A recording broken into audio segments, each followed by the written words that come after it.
Jadi, apakah matahari yang kelak bertanggung jawab atas kehancuran planet kita, atau hantaman meteorit raksasa, atau wabah penyakit? Kemungkinan bukan. Tampaknya kehidupan akan lenyap karena alasan yang sangat tak terduga. Manusia, hewan, serangga, ikan, dan sebagian besar mikroba akan musnah dari muka bumi karena oksigen. Lebih tepatnya karena ketiadaannya. Penelitian terbaru menunjukkan jumlah sumber air tawar dengan tingkat oksigen yang sangat rendah atau nol di area pesisir meningkat di seluruh dunia. Selama 65 tahun terakhir, zona perairan minim oksigen di lautan dunia telah meningkat 4 kali lipat. Apa artinya? Kemungkinan besar lenyapnya kehidupan di bumi akan terjadi jauh sebelum seluruh lautan mengering akibat matahari. Kiamat mungkin terjadi dalam waktu sekitar 1 miliar tahun lagi. Tapi bukan berarti planet ini juga akan musnah. Periode keberlimpahan oksigen di bumi diperkirakan hanya mencakup sekitar 20-30% dari total usia planet ini. Jadi kita hanyalah penghuni sementara di sini. Coba pikirkan betapa lamanya itu 1 miliar tahun. Homo sapiens baru muncul 300.000 tahun lalu, artinya seluruh sejarah peradaban manusia hanya memakan waktu kurang dari 0,5 juta tahun. Jadi santai, 1 miliar tahun itu lama. Nanti mungkin manusia sudah nggak lagi menghuni bumi. Kita mungkin akan menguasai perjalanan antariksa dan menemukan planet baru di luasnya jagat raya. Lantas kenapa udara bisa hilang? Seiring dengan memanasnya matahari, bumi juga menghangat. Panas ini akan mengurai karbon dioksida, gas krusial bagi fotosintesis seluruh tumbuhan. Tanpa karbon dioksida, tumbuhan nggak mampu menghasilkan oksigen. Penurunan kadar karbon dioksida akan memicu peningkatan metana, gas yang cukup berbahaya bagi kita. Semua ini terdengar logis, tapi ini baru alasan sekunder hilangnya oksigen. Masalah sebenarnya adalah sesuatu yang sama sekali berbeda.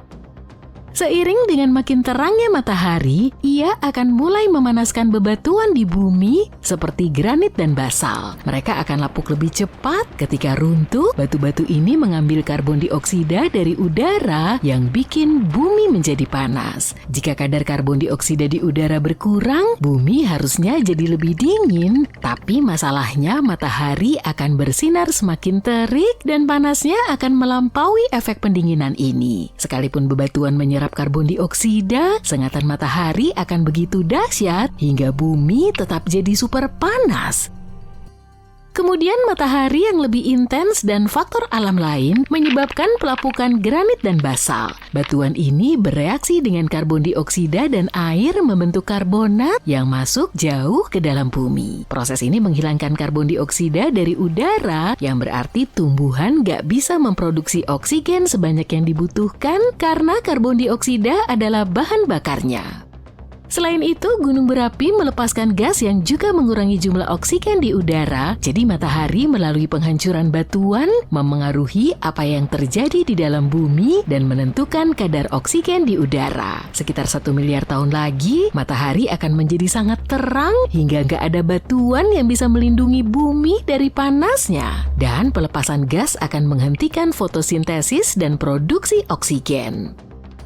Setelah itu, planet kita akan kembali ke kondisi purba seperti 2,4 miliar tahun silam. Ke masa ketika peristiwa oksidasi besar dimulai. Peristiwa ini jauh lebih krusial ketimbang, katakanlah, Olimpiade pertama atau kemunculan manusia di planet ini. Miliaran tahun lalu, nyaris nggak ada oksigen di bumi, yang ada hanyalah campuran gas seperti nitrogen, amonia, metana, karbon dioksida, dan lain-lain. Memang gas-gas ini masih ada di atmosfer kita kini, tapi jumlahnya jauh lebih melimpah di masa lalu. Kehidupan sulit terbentuk di kondisi seperti ini, tapi setelah perjuangan panjang, kehidupan itu berhasil. Awalnya bumi dihuni oleh bakteri yang paling sederhana, termasuk Cyanobacteria. Mereka belajar membuat oksigen dengan menggunakan sinar matahari, air, dan karbon dioksida. Kerja mereka selama miliaran tahun mengubah atmosfer menjadi kaya oksigen. Inilah yang kita kenal sebagai peristiwa oksidasi besar. Peristiwa ini seperti perayaan agung kehidupan, karena dengan hadirnya oksigen, makhluk hidup baru bisa muncul. Tapi Cyanobacteria nggak belajar fotosintesis karena mikir, oh, yuk bikin oksigen, keren banget. Bukan, oksigen itu produk sampingan. Cyanobacteria cuma mau satu hal, mendapat energi sebanyak mungkin. Untuk itu mereka belajar fotosintesis dan ini membantu mereka menyimpan energi menggunakan sinar matahari. Mereka menggunakan pigmen khusus untuk menyerap cahaya dan hasil dari proses ini adalah pelepasan oksigen. Ini berlangsung selama ratusan juta tahun sampai pada satu titik mereka menghasilkan terlalu banyak oksigen. Oksigen ini mulai merusak gas-gas lain yang telah ada sebelumnya. Sebagai contoh, oksigen memakan banyak metana. Akibatnya bumi sedikit mendingin dan zaman es pun dimulai. Tapi itu cerita lain ya. Singkatnya dalam 1 miliar tahun, kita berisiko kembali ke masa sulit itu lagi. Tapi semoga saja kita berhasil pindah ke planet lain dengan pesawat luar angkasa atau menemukan solusi lain. Lantas apa yang akan terjadi pada planet kita ini nanti? Mungkinkah kehidupan baru muncul kembali tanpa oksigen yang melimpah? Mungkin saja, tapi akan jauh lebih sulit. Dibutuhkan sumber energi alternatif selain matahari, contohnya ventilasi hidrotermal. Dan tahu nggak, di bumi ada ekosistem yang memanfaatkan energi semacam ini. Salah satunya bisa ditemukan di Gua Movil, Rumania. Bayangkan sebuah tempat dengan kadar oksigen yang minim, gelap gulita tanpa cahaya matahari. Selama jutaan tahun evolusi, kehidupan yang unik dan agak seram telah berkembang di gua ini. Gua ini pertama kali ditemukan pada tahun 1986 dan para ilmuwan masih terus menelitinya. Pintu masuk ke gua cuma berupa lubang kecil di tanah, sebuah terowongan sempit menukik jauh ke perut bumi. Di dalam gua, udara dipenuhi hidrogen sulfida dan karbon dioksida dengan kadar oksigen cuma setengah dari luar. Manusia tidak akan mampu bertahan di sana tanpa masker khusus. Tapi bagi makhluk hidup setempat, inilah rumah dan mereka merasa nyaman di sana. Ada puluhan spesies yang menghuni gua ini dan banyak di antaranya tak ditemukan di belahan bumi lain. Di sini terdapat monster-monster kecil yang aneh, siput putih, laba-laba putih, kelabang dengan kumis panjang, udang transparan, bahkan spesies lintah yang belum teridentifikasi. Karena gelap, semua makhluk ini nggak butuh mata. Mereka buta tapi dilengkapi antena dan kaki-kaki panjang dan kepekaan yang memungkinkan mereka bernavigasi dalam kegelapan. Mereka juga nggak punya pigmen warna, jadi semua serangga dan laba-laba ini berwarna putih atau transparan. Tapi jika oksigen di sana sangat minim dan nggak ada fotosintesis, gimana semua kehidupan ini bertahan? Semua berkat bakteri autotrof yang unik, mereka menyerap karbon dioksida dan menghasilkan nutrisi. Bakteri ini adalah makanan bagi organisme lain yang kemudian menjadi mangsa bagi makhluk yang lebih besar. Dengan kondisi ini, terbentuklah rantai makanan utuh di dalam gua yang mencukupi kebutuhan nutrisi seluruh penghuninya. Evolusi telah merancang sebuah ekosistem unik yang eksistensinya terisolasi dari dunia luar. Ini bagaikan alam semesta mini yang tumbuh mengikuti hukumnya sendiri. Tapi alam semesta ini nggak mengembang karena seluruh makhluk hidup di sini bergantung pada ventilasi hidrotermal dan autotrof. Tanpa itu, dari mana mereka mendapatkan energi? Tapi bayangkan jika matahari meredup, hampir semua oksigen lenyap dan seluruh permukaan planet tertutup ventilasi hidrotermal. Gelap dan udara dipenuhi metana, karbon dioksida, dan zat-zat lainnya.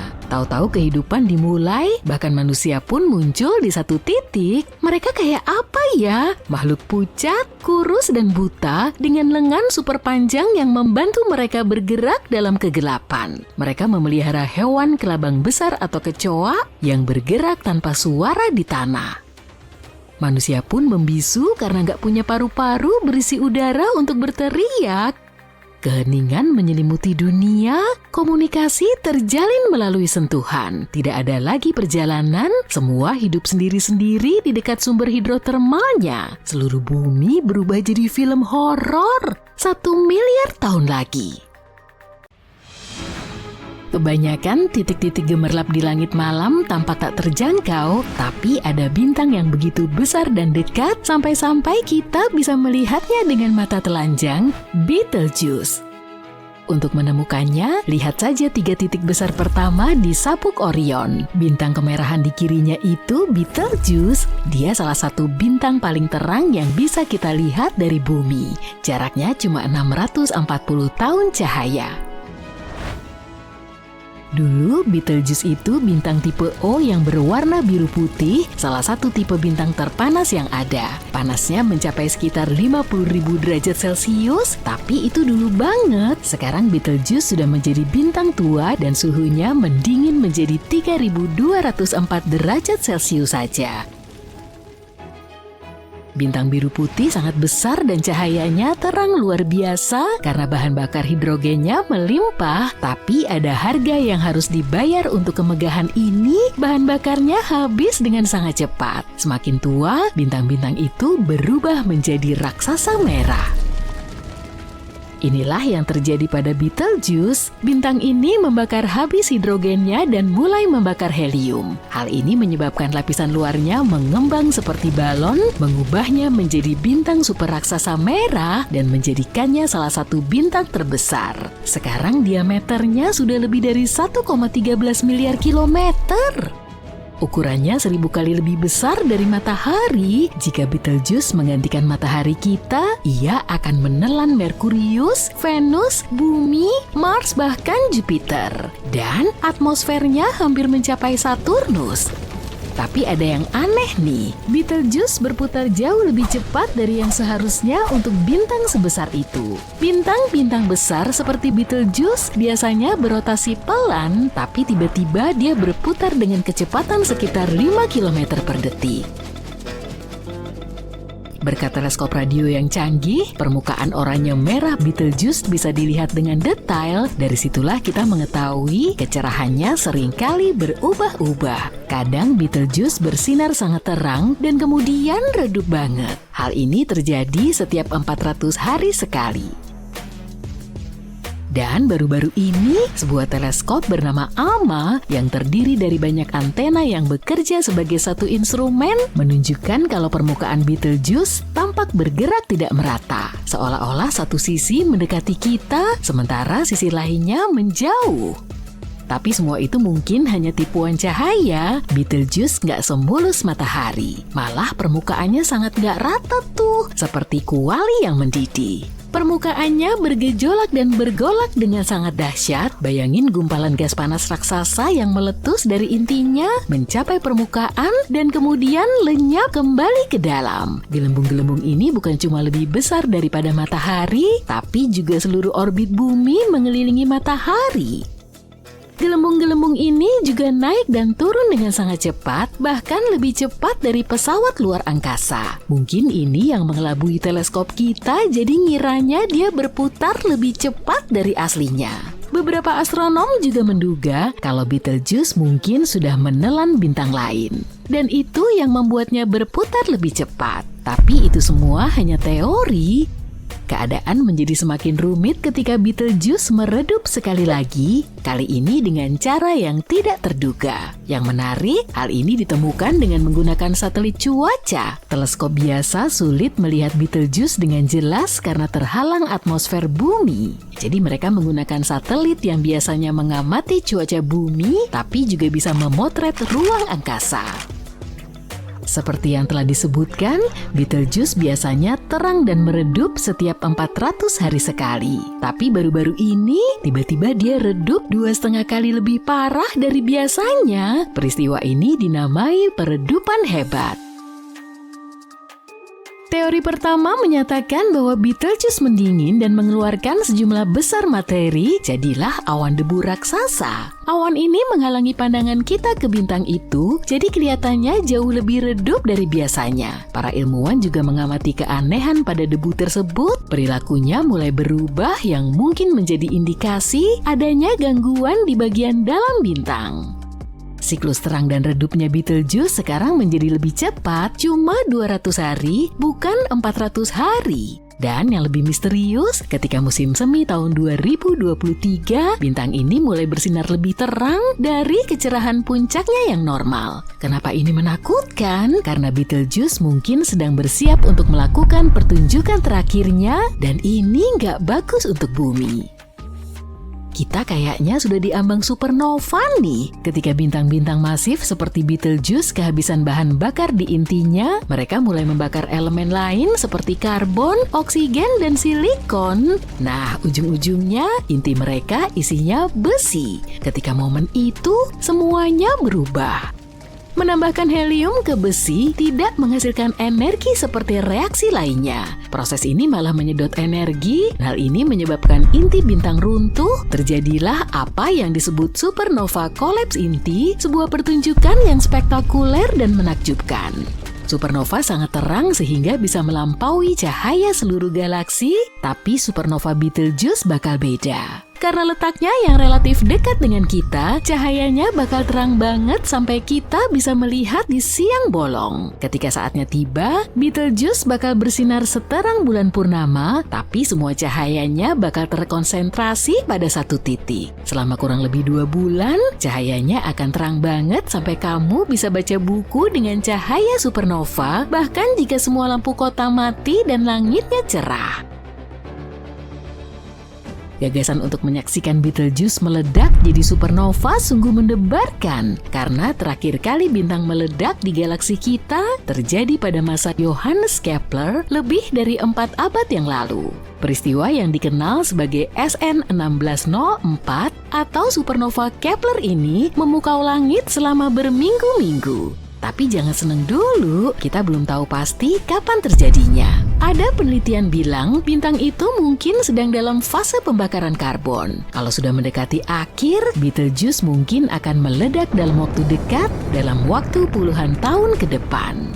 Tapi hampir nggak mungkin untuk memastikannya karena pas fase terakhir itu, bintang hampir nggak berubah sama sekali. Biarpun Betelgeuse cukup dekat untuk kita pelajari permukaannya, kita nggak bisa ngintip ke dalam intinya untuk melihat apa yang sebenarnya terjadi. Bisa saja kita masih di awal-awal fase pembakaran karbon. Nah, kalau gitu, kita mungkin harus menunggu 1000 tahun lagi baru bisa melihat supernova keren itu.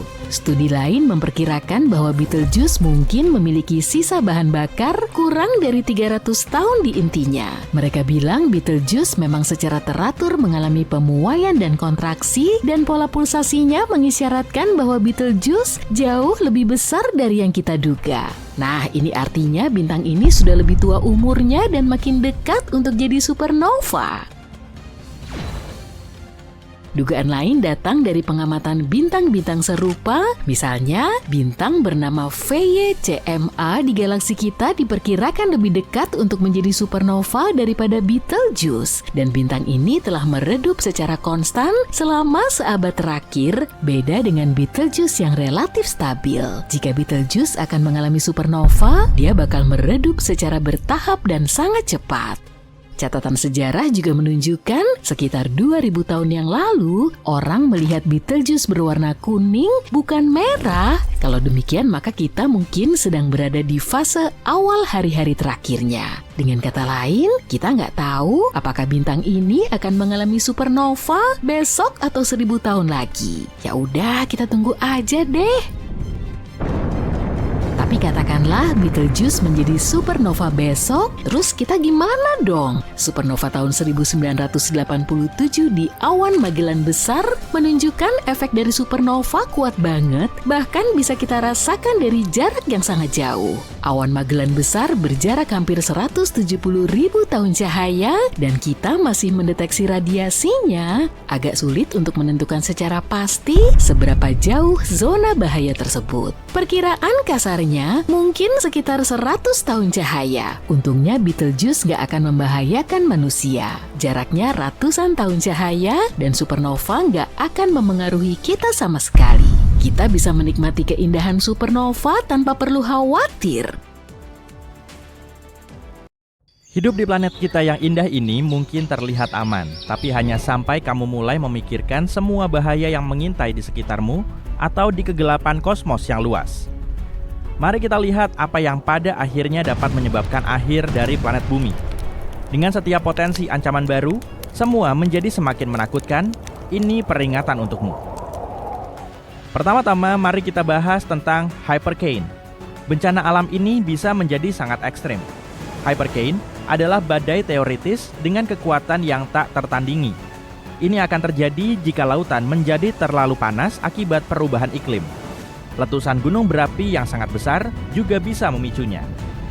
Kondisi ini akan menciptakan badai yang tidak seperti badai biasa, melainkan membentang jauh melampaui stratosfer bawah. Kecepatan badai ini bisa mencapai 804 km per jam. Tekanan di dalam hypercane begitu rendah, sehingga tidak akan membuatnya cepat berhenti seperti badai lainnya. Hypercane bisa bertahan selama berminggu-minggu, tapi bagian terburuknya, kemungkinan besar ini akan merusak atau bahkan menghancurkan sebagian lapisan ozon bumi, dan lubangnya bisa seukuran seluruh benua Amerika Utara. Lalu ada tornado yang sangat merusak. Tornado adalah kolom udara yang berputar sangat cepat. Biasanya, tornado muncul dari badai petir dan bersentuhan dengan tanah. Di dalam awan petir, udara hangat dan lembab naik, dan udara dingin turun bersama hujan atau hujan es. Kondisi semacam ini bisa memunculkan arus udara yang berputar di dalam awan.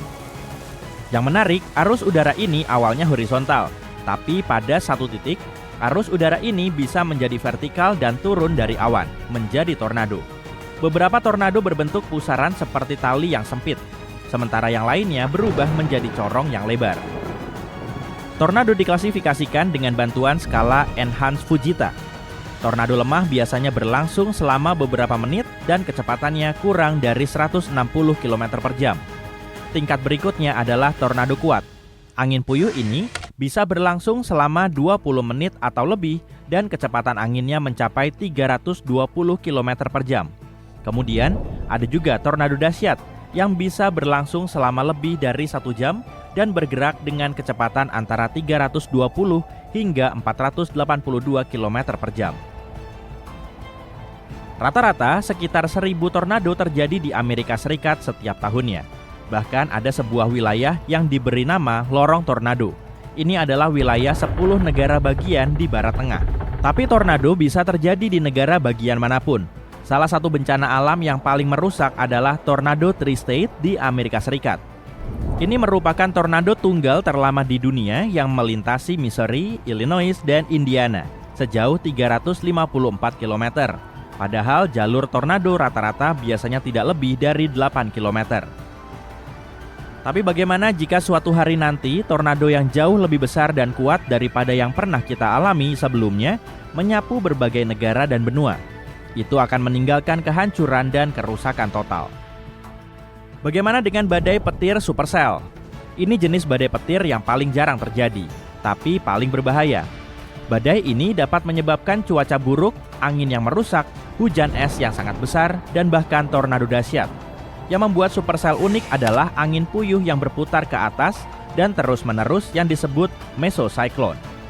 Supercell berpotensi berlangsung selama berjam-jam dan menyebabkan malapetaka besar. Tumbukan asteroid juga bisa mengakhiri semua bentuk kehidupan di bumi. Jika semua pengembara antariksa berukuran cukup besar, ia bisa menyebabkan kehancuran yang luas, seperti yang terjadi pada asteroid selebar 13 km dari 66 juta tahun yang lalu. Asteroid tersebut konon menghancurkan 3/4 spesies tumbuhan dan hewan di bumi, termasuk dinosaurus. Tergantung pada ukuran asteroid dan kecepatan pendekatannya. Dampaknya dapat menyebabkan kebakaran besar, tsunami, dan efek musim dingin abadi. Hal ini terjadi ketika puing-puing yang terlontar ke atmosfer menghalangi sinar matahari dan mengganggu iklim global.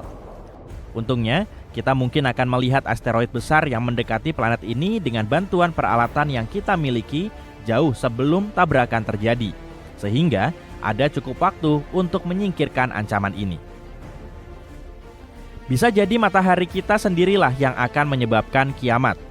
Bintang kita adalah bola gas cair raksasa yang terus berubah. Sesekali bintang ini memuncratkan semburan energi, yaitu suar matahari. Suar ini seringkali muncul bersamaan dengan peristiwa yang disebut lontaran massa corona. Itu adalah gelembung raksasa gas terionisasi yang bisa berakselerasi dengan kecepatan luar biasa. Letusan gunung berapi yang paling kuat pun tidak seberapa dibandingkan suar matahari yang melepaskan 10 juta kali lebih banyak energi. Dalam beberapa menit, satu suar matahari dapat melepaskan miliaran ton partikel bermuatan.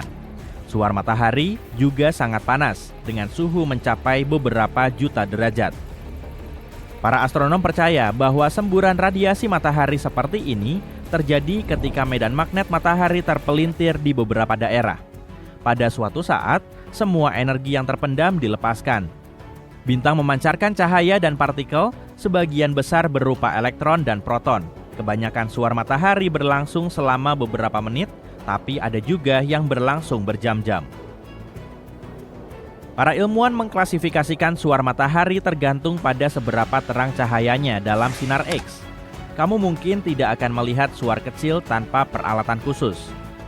Suar matahari sedang menyebabkan pemadaman radio sekejap di kutub, tapi tidak terlalu serius. Suar kelas X lah yang harus dikhawatirkan. Suar ini menyebabkan badai matahari yang paling kuat dan paling lama. Nah, jika memiliki penglihatan sinar gamma, kamu akan bisa melihat kilatan yang sangat terang. Kilatan itu terjadi setiap hari, lebih terang dari segala sesuatu di sekelilingmu, lalu menghilang lagi. Kilatan-kilatan itu adalah semburan sinar gamma, dan salah satu dari semburan itu bisa melenyapkan atmosfer bumi. Kilatan cahaya yang bisa menghancurkan planet kita kemungkinan besar akan lahir di galaksi yang jauh ketika terjadi penggabungan dua bintang yang bertabrakan. Kilatan itu akan sangat kuat dan terang. Masih 1000 tahun cahaya jauhnya dari bumi, bintang itu sudah bersinar seterang matahari. Atmosfer bumi akan berusaha melindungi kita, tapi perisai alaminya tidak akan bertahan lama.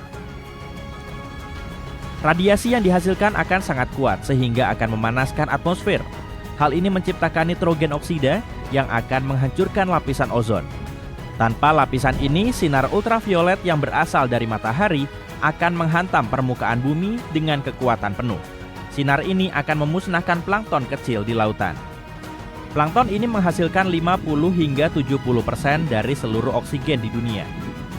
Jadi dengan lenyapnya plankton, maka akan terjadi kekurangan oksigen yang akan menyebabkan lenyapnya kehidupan di planet ini. Pada akhirnya, panas dan sinar ultraviolet yang berasal dari matahari akan mengubah planet ini menjadi bongkahan batu yang sangat besar. Dan bagaimana jika kita bertemu lubang hitam pengembara? Kamu mungkin tahu bahwa lubang hitam adalah wilayah di antariksa dengan gravitasi yang sangat kuat, sehingga bahkan cahaya pun tidak bisa lepas dari cengkramannya. Untungnya, lubang hitam yang terdekat dengan kita berjarak 1500 tahun cahaya. Tampaknya kita tidak perlu khawatir sampai kita mengetahui tentang lubang hitam yang mengembara. Nah, keadaan menjadi lebih menyeramkan. Jika lubang hitam itu memasuki tata surya, bumi akan hancur. Kita tidak akan bisa melawan monster antariksa ini. Pada tahun 2020, 13 lubang hitam pengembara ditemukan tidak jauh dari planet kita. Tapi, tidak jauh dalam istilah antariksa berarti sekitar 1 miliar tahun cahaya. Jadi, kita masih punya waktu. Ditambah lagi, kemungkinan terjadinya bencana seperti itu sangatlah kecil. Suatu saat, sebuah planet pengembara mungkin akan mendorong bumi keluar dari zona Laik Huni dan masuk ke orbit ekstrim yang lebih jauh dari matahari. Iklim di seluruh planet ini akan menjadi semakin dingin. Jangan lupa, semakin jauh planet kita dari matahari, semakin lemah pula gaya tarik gravitasi bintang ini pada planet kita. Pada akhirnya, bumi yang indah ini akan berada terlalu jauh dari sumber cahaya dan panas utamanya, dan berubah menjadi bongkahan batu tak bernyawa yang diselimuti lapisan es tebal. Atau, matahari akan mengembang dan berubah menjadi raksasa merah. Jika itu terjadi, maka seluruh zona Laik Huni di tata surya akan berubah.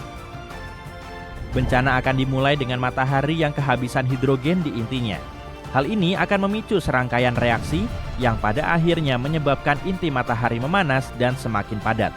Akibatnya, matahari akan menjadi jauh lebih besar daripada sekarang. Selama proses transformasi ini, matahari akan menelan Venus, Merkurius, dan bumi. Keluarga kosmik yang indah. Perkenalkan, Mars. Kamu pasti sudah mengenalnya. Dua bola kecil ini adalah Phobos dan Deimos, bulan-bulan kecil Mars. Tapi, sepertinya Mars tidak memperlakukan mereka dengan baik. Phobos dan Deimos diyakini sebagai asteroid yang tertawan.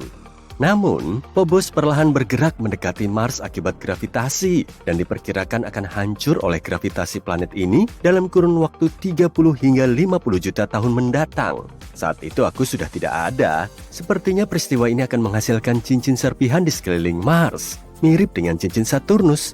Akan tetapi, proses ini merupakan fenomena alam dan bukan tindakan penghancuran oleh Mars. Tampaknya, Phobos sedang terkoyak oleh gaya gravitasi planet merah yang dahsyat. Tapi tunggu, masih ada lagi. Phobos memiliki lekukan-lekukan paralel aneh di seluruh permukaannya. Awalnya, ini diduga berasal dari tabrakan asteroid. Tapi kini para ilmuwan menduga penyebabnya adalah tarikan gravitasi Mars yang sangat kuat. Benar-benar dahsyat. Para ilmuwan punya gagasan menarik bahwa ketika benda langit kecil seperti Phobos berada terlalu dekat dengan benda langit besar seperti Mars, maka benda kecil itu akan meregang ke arahnya. Mereka menyebutnya gaya pasang surut. Phobos diprediksi akan meregang sedemikian rupa hingga ia akan terbelah. Luar biasa kan? Puing-puing dari bulan itu akan membentuk cincin kecil di sekeliling Mars, seperti cincin Saturnus. Sebelumnya, sebagian orang mengira garis-garis loreng di Phobos disebabkan oleh gaya pasang surut, tapi teori itu dipatahkan karena bulan ini terlalu empuk. Tapi sekarang, para peneliti jenius ini melakukan simulasi komputer dan menemukan bahwa kemungkinan ada cangkang keras di bawahnya yang bisa menciptakan lekukan-lekukan di permukaannya. Tapi jangan khawatir, dengan kecepatan yang dimiliki Phobos, ia akan menabrak Mars sekitar 40 juta tahun lagi. Tapi jika gaya pasang surut sudah mengoyaknya, mungkin ia tidak akan bertahan selama itu.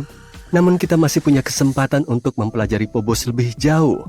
NASA baru saja memilih 10 peneliti hebat dari seluruh Amerika Serikat untuk bergabung dengan tim kerja sains dalam misi Martian Moon Exploration JAXA atau yang disingkat MMX. Sebagai ilmuwan yang didukung NASA, mereka akan membantu JAXA menjelajahi 2 bulan Mars, Phobos dan Deimos. Mereka bahkan berencana mendarat di Phobos dan mengambil sampel permukaannya. Misi ini akan diluncurkan pada tahun 2024 dan kita akan mendapatkan sampelnya pada tahun 2029. 7 peneliti yang beruntung akan menggunakan instrumen penerbangan MMX untuk melakukan penelitian. Phobos adalah bulan yang sangat aneh. Diameternya hanya 27 km dan mengorbit Mars pada jarak 6.000 km tepatnya. Jaraknya jauh lebih dekat daripada bulan milik bumi yang membutuhkan 27 hari untuk mengorbit bumi. Tapi Phobos berada dalam spiral kematian menuju Mars dan perlahan jatuh ke permukaan planet ini dengan kecepatan 1,8 meter setiap 100 tahun. Tapi pasti ada alasan kenapa Mars bertindak sekejam itu, bukan? Bagaimana kalau itu semua hanya karena dendam? Oke, bayangkan ini. Mars sedang asik sendiri, panas dan penuh air seperti bumi yang masih muda. Mars memiliki medan magnet yang melindunginya dari radiasi kosmik dan menjaga atmosfernya tetap tebal. Semuanya berjalan baik. Tapi kemudian, setidaknya 20 asteroid masing-masing seukuran negara kecil menghantam Mars dengan sangat keras. Salah satunya bahkan meninggalkan kawah yang lebarnya hampir 3.200 km. Bayangkan bagaimana perasaan Mars yang memiliki 2 asteroid sebagai bulannya setelah apa yang dilakukan asteroid lain terhadap si planet merah ini. Seluruh tumpukan ini seperti pukulan telak ke perut Mars, dan medan magnetnya yang sudah lemah menjadi lumpuh. Inti Mars menjadi sangat panas dan tidak bisa bersirkulasi dengan baik, sehingga tidak ada lagi medan magnet yang melindungi planet ini. Ini seperti kita tidak mengenakan apa-apa di kedalaman Palung Mariana. Kalaupun bisa, kamu tidak akan berdaya, dan kedinginan itulah yang terjadi pada Mars. Jadi, Mars yang malang itu kini kedinginan, tidak terlindung dari sinar-sinar kosmik yang berbahaya. Ini seperti pergi keluar rumah tanpa tabir surya, bukan ide yang bagus. Tapi setidaknya kita bisa belajar dari kesalahan Mars dan memastikan bumi tidak bernasib sama. Mungkin kita harus mulai berinvestasi pada asuransi asteroid. Tapi percayalah, planet merah ini sama sekali tidak jahat. Ia cukup bersahabat. Meskipun Mars tampak cukup keras terhadap Phobos, ada sesuatu yang bisa berkembang dengan bantuan Mars. Jadi begini, sebuah tim ilmuwan menemukan cara untuk menanam padi di Mars. Ya, kalian tidak salah dengar. Mereka menggunakan MMS, bukan cara kuno untuk mengirim gambar, tapi tanah khusus yang disebut Mojave Mars Simulant. Tanah ini dibuat menyerupai tanah Mars. Menariknya, tanah Mars mengandung garam perklorat yang bisa menjadi racun bagi tanaman. Jadi, tim menumbuhkan 3 jenis padi, 1 padi biasa dan 2 padi yang sudah mengalami rekayasa genetika dengan mutasi yang membuatnya lebih mampu menghadapi stres seperti kekeringan atau salinitas. Dan coba tebak, jenis mutan tersebut mampu tumbuh di tanah yang mengandung 1 garam perklorat per kilogram. Catat itu tanah Mars. Tapi tunggu dulu, Padi yang ditanam di MMS tidak sebaik yang ditanam di tanah pot biasa. Jadi, tim memutuskan untuk mencampur seperempat tanah pot dengan simulan Mars. Dan lihatlah hasilnya. Tanaman-tanaman itu mulai tumbuh lebih baik. Para ilmuwan tidak hanya berpikir soal memberi makan orang Mars. Mereka juga ingin melihat apakah temuannya bisa bantu menumbuhkan tanaman di tempat-tempat di bumi yang memiliki kadar garam tinggi. Dan ketahuilah, proyek ini dimulai ketika dua peneliti bertemu untuk minum kopi dan memutuskan untuk mencoba menanam tanaman bersama. Wah, menarik sekali ya.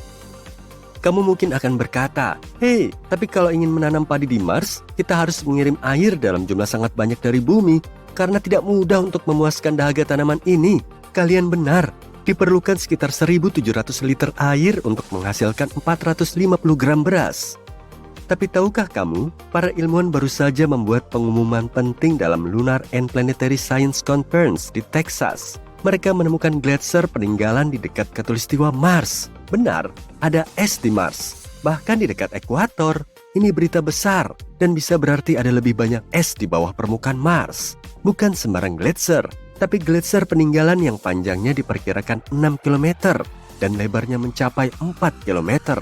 Itu setara sebuah kota kecil. Kawasan ini memiliki semua fitur gletser, termasuk celah gletser dan kumpulan moraine. Tapi ini bukan es, melainkan endapan garam yang terbentuk di atas gletser dan tetap mempertahankan bentuknya. Lalu bagaimana endapan garam ini terbentuk? Rupanya material vulkanik yang menyelimuti wilayah tersebut mungkin ada hubungannya dengan itu. Ketika unsur-unsur ini bersentuhan dengan es cair, garam sulfat bisa terbentuk dan terakumulasi menjadi lapisan kerak yang keras. Seiring waktu, erosi menghilangkan material vulkanik, mengekspos sulfat, dan menampakkan fitur unik gletser. Gletser ini masih muda, kemungkinan berasal dari periode geologi Amazon. Artinya, Mars pernah memiliki es di permukaannya belum lama ini. Entah rahasia es apa lagi yang disembunyikan Mars. Tapi tunggu dulu, masih banyak penelitian yang harus dilakukan. Para ilmuwan perlu mencari tahu apakah masih ada es cair yang tersimpan di bawah endapan garam atau sudah lenyap seluruhnya. Dan jika masih ada es cair di titik-titik dangkal di dekat ekuator, itu bisa berdampak besar bagi penjelajahan manusia. Bayangkan jika kita bisa mengekstrak air dari dalam tanah di lokasi yang lebih hangat. Itu akan memberi perubahan besar. Jadi, mari kita lihat apa lagi yang ditemukan para ilmuwan ini terkait si tetangga merah kesayangan kita. Mungkin suatu hari nanti kita akan bisa mengunjungi gletser garam itu secara langsung. Sampai jumpa lagi. Akan seperti apa ya bumi jika menjadi satu-satunya planet dalam tata surya? Atau apa yang akan terjadi terhadap planet kita jika bulan menghilang? Terus apa jadinya andai dinosaurus nggak pernah punah? Kita semua pernah mendengar cerita ini. Lebih dari 66 juta tahun lalu, sebuah asteroid besar menghantam bumi. Hampir 75% makhluk hidup yang menghuni planet ini saat itu musnah dalam kepunahan massal. Di antaranya ada dinosaurus. Tyrannosaurus, Triceratops, Velociraptor, semuanya punah. Tapi karena itu kita semua bisa hidup. Menurut sains, umat manusia bisa berkembang lebih aman tanpa diburu makhluk-makhluk raksasa ini. Tapi apa jadinya jika asteroid itu jatuh beberapa kilometer jauhnya dari tempat jatuhnya itu? Akan seperti apa dunia hari ini? Bayangin kamu lagi nyusurin jalan ke swalayan lokal dan ketemu T-Rex sebesar truk. Apakah itu bisa terjadi di alam semesta alternatif yang sedang kita bahas ini? Nah, dinosaurus harus bertahan menghadapi lebih dari asteroid untuk bisa tetap hidup sekarang ini. Sekitar 55 juta tahun lalu, suhu di planet kita meningkat. Iklim menjadi 8 derajat Celcius lebih panas dibanding saat ini. Hutan hujan tropis tumbuh dengan subur dan vegetasi melimpah. Dalam skenario ini, dinosaurus pemakan tumbuhan akan berkembang, tapi tampilannya akan agak lain. Tumbuh-tumbuhan yang hidup di masa itu nggak begitu kaya nutrisi. Ini berarti kemungkinan ukuran dinosaurus akan mengecil karena nggak punya cukup energi untuk tumbuh sampai ukuran raksasanya. Lalu, sekitar 34 juta tahun lalu, Amerika Selatan dan Antartika terpisah hingga iklim menjadi lebih sejuk dan kering. Dalam periode ini, mungkin satu-satunya yang akan bertahan adalah dinosaurus berkaki panjang. Saat itu, hewan-hewan harus berjalan jauh untuk berburu karena musim mulai berpengaruh terhadap ketersediaan pangan dan air. Dibanding mamalia dalam periode itu, dinosaurus punya kelebihan signifikan seperti jumlah gigi lebih banyak atau penglihatan lebih tajam. Dan omong-omong soal mamalia, sebagiannya mungkin gak berevolusi dan mereka akan jadi mangsa dinosaurus lebih dulu. Oh iya, apa kamu tahu kalau saat ini masih ada beberapa dinosaurus yang hidup di antara kita? Contohnya merpati atau burung secara umum. Semua unggas ini berevolusi dari dinosaurus loh. Pasti kamu pernah baca kan kalau kita cuma memakai 10% otak kita. Kalau ini benar, apa yang akan terjadi kalau kamu memakai 100% otakmu? Apa kamu akan bisa menggubah simfoni? Apa kamu akan jadi orang jenius di bidang teknologi dan mendirikan perusahaan bernilai miliaran rupiah dalam semalam? Yuk kita mulai dengan fakta-faktanya. Kita bukan cuma memakai 10% kapasitas otak kita. Konsep ini jadi populer banget karena film, tapi ini kurang akurat. Yang benar, sebagian besar otakmu aktif sepanjang waktu. Tapi nggak semua bagian bekerja serentak dan persentase persisnya bervariasi pada setiap orang. Para neurolog mengatakan kamu nggak akan memakai 100% kapasitas otakmu sekaligus. Tubuhmu nggak akan punya cukup energi untuk itu, yang artinya kamu akan selalu lapar. Bayangin jumlah kalori yang harus kamu konsumsi agar hal itu bisa terjadi. Kamu juga akan dibatasi oleh kebutuhan dasar tubuhmu. Bernapas, mencerna makanan, dan mengedarkan darah.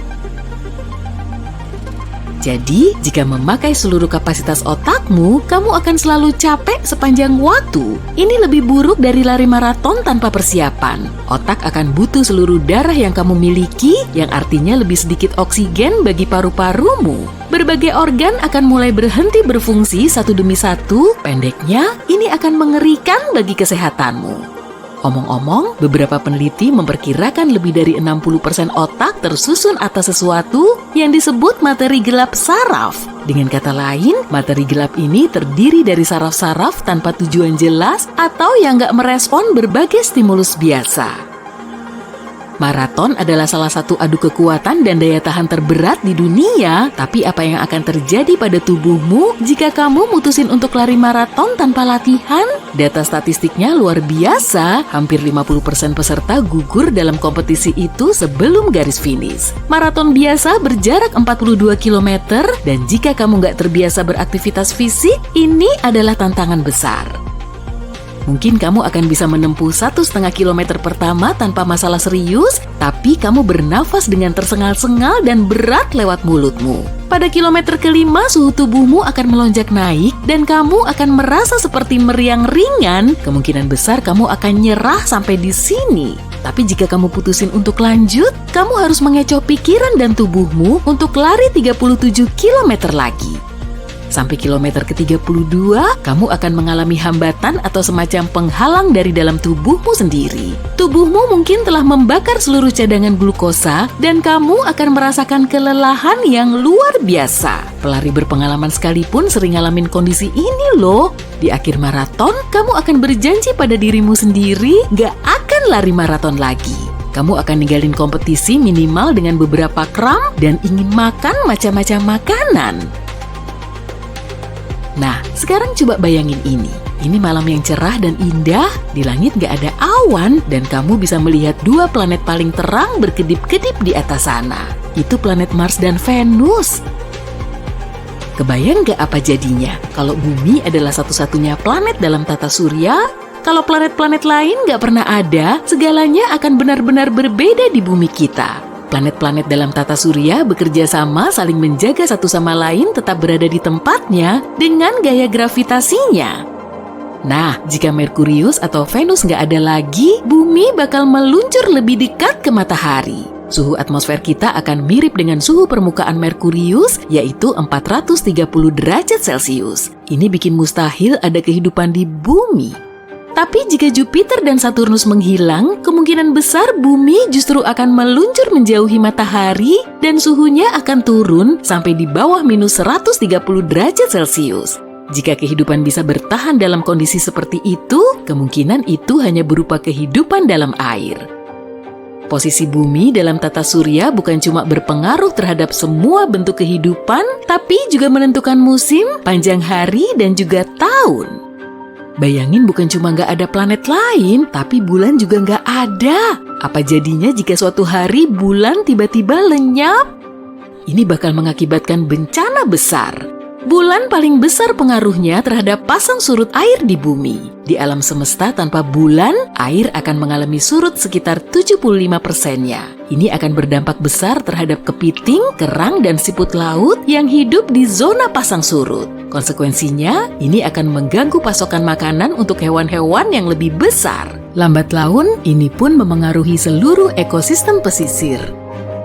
Cuaca bumi akan berubah. Pasang surut dan arus pasang surut membantu mencampur air Arktik yang dingin dengan air yang lebih hangat dari kawasan tropis hingga iklim di seluruh dunia stabil. Cuaca menjadi hampir mustahil untuk diperkirakan dan perbedaan suhu rata-rata antara tempat-tempat terpanas dan terdingin di bumi akan sangat ekstrem. Tidak adanya bulan juga akan memengaruhi kemiringan bumi. Sekarang ini poros bumi miring sebesar 23,5 derajat, terutama disebabkan gravitasi bulan. Tanpa adanya bulan, poros bumi akan bergoyang antara 10 sampai 45 derajat. Ilmuwan percaya perbedaan kecil sekalipun dalam kemiringan bumi bisa membawa perubahan besar seperti zaman es. Selain itu, langit tanpa bulan akan memutarbalikan kehidupan banyak binatang malam. Ngengat telah berevolusi untuk bergerak dengan cahaya bulan dan bintang. Bayi kura-kura yang baru menetas memakai cahaya bulan untuk mencari jalan ke laut. Berbagai hewan bergantung baik pada kegelapan maupun sedikit cahaya bulan untuk berburu dengan efektif.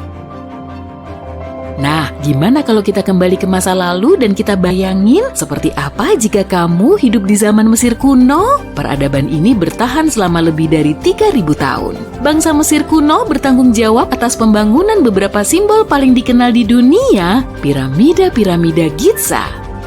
Kalau hidup di zaman Mesir kuno, kamu akan menyaksikan masa terobosan ilmiah dan matematika yang luar biasa.